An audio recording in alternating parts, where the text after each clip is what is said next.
नमस्ते।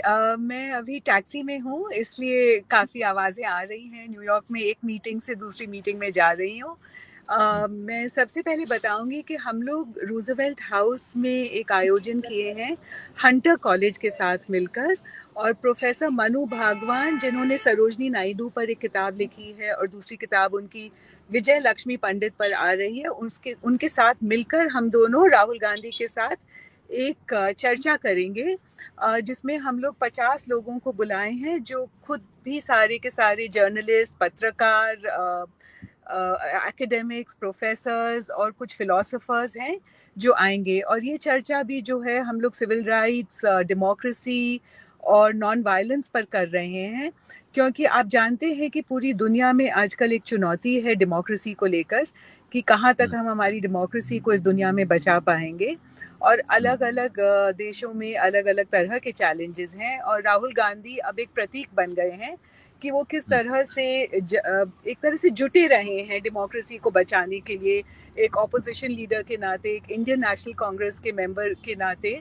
और अभी उनकी भारत जोड़ो यात्रा जो उन्होंने की थी, वो काफ़ी यहाँ पर लोगों ने दिलचस्पी से देखी और समझने की कोशिश की कि ये भारत जोड़ो यात्रा से लोग किस तरह जुड़े। एक नफरत की राजनीति जो पूरी दुनिया में फैल रही है, उसको कम करने में भारत जोड़ो यात्रा का क्या रोल रहा।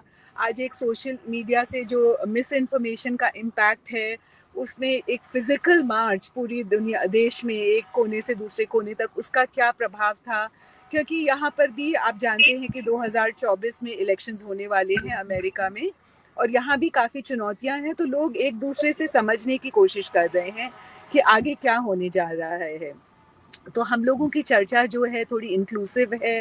काफ़ी हिंदुस्तानी लोग भी हैं और कुछ यहाँ के लोग हैं जो काफ़ी नामी हैं, और वो लोग बात करेंगे राहुल गांधी के साथ, समझेंगे। और हमारी चर्चा भी डेमोक्रेसी पर ही होगी।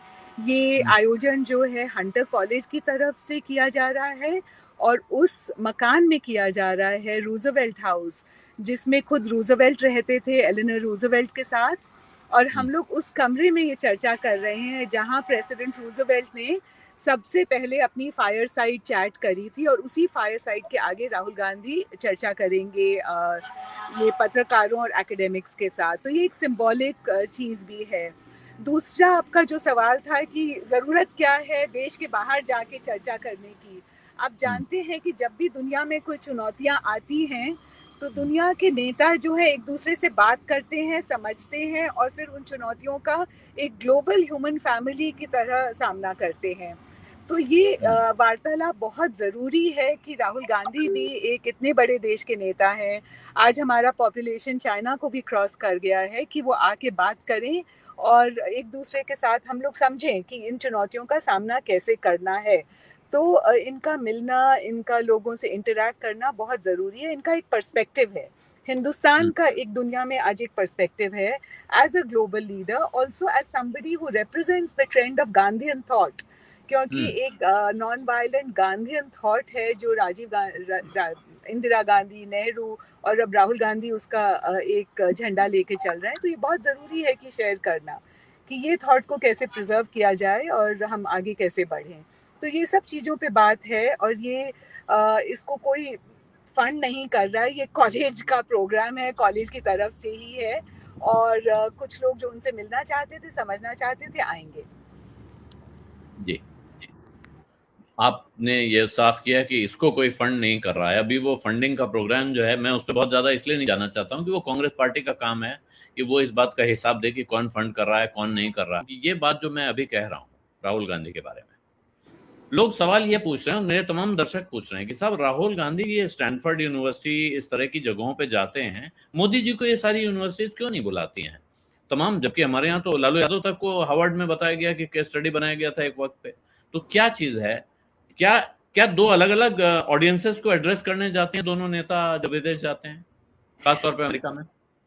मोदी जी जो है एक तो किसी के साथ इंटरैक्ट नहीं करते हैं, चर्चा नहीं करते हैं, वो सिर्फ़ भाषण देते हैं और यूनिवर्सिटीज़ में हम लोगों को डायलॉग चाहिए क्योंकि वहाँ ज़्यादा इंटेलेक्चुअल लोग होते हैं, उनको आइडियाज़ का आदान-प्रदान चाहिए और मोदी जी जो हैं बस सिर्फ़ एक पोडियम पे खड़े होकर भाषण देते हैं।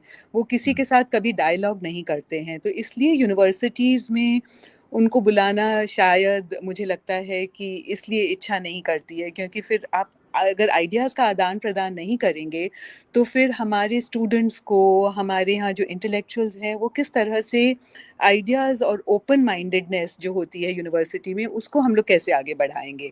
तो कोई भी स्पीकर को हम बुलाते हैं जो हमारे साथ डायलॉग करेगा, जो हमारे स्टूडेंट्स के माइंड्स को ओपन करेगा, एक ओपन माइंडेड डिस्कशन जिसको हम बोलते हैं, वो बहुत ज़रूरी है।